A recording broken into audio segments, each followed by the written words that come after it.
Bonjour à toutes et à tous, bienvenue dans cette vidéo dédiée à l'exploration de l'ERP, ou logiciel de gestion intégrée, une révolution qui a profondément marqué le monde de l'entreprise.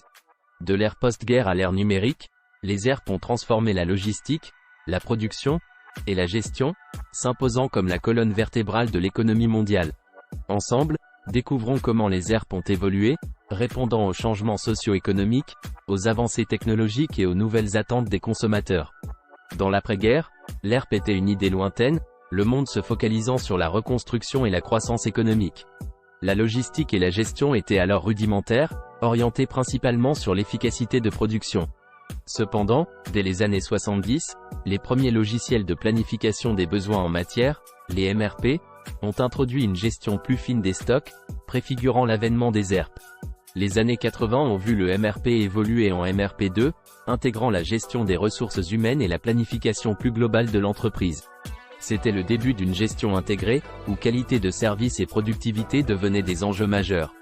La fin du XXe siècle a marqué l'officialisation des ERP, des systèmes unifiant toutes les fonctions de l'entreprise autour d'une base de données unique, offrant une vision globale et cohérente.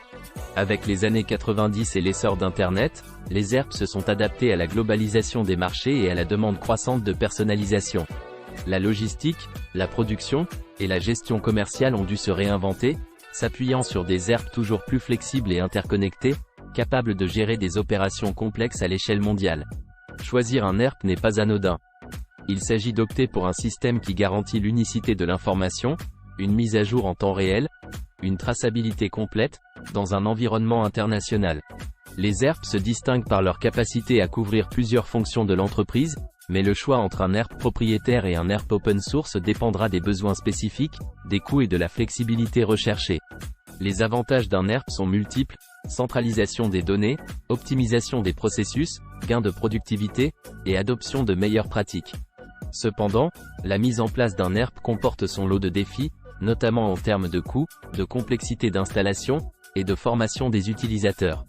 La clé réside dans la capacité de l'entreprise à s'adapter et à tirer pleinement parti des fonctionnalités offertes par l'ERP.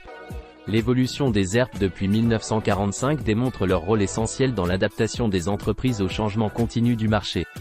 De la production de masse à la personnalisation globale, les ERP ont su évoluer pour répondre aux besoins de gestion intégrée et stratégique. Ils représentent aujourd'hui plus qu'un simple outil de gestion, un véritable levier stratégique pour les entreprises désireuses de rester compétitives dans un environnement économique en perpétuelle mutation. Merci de nous avoir suivis dans cette exploration de l'univers des ERP. N'hésitez pas à poser vos questions ou à partager votre expérience avec les systèmes ERP. À bientôt pour une nouvelle vidéo sur la GPA.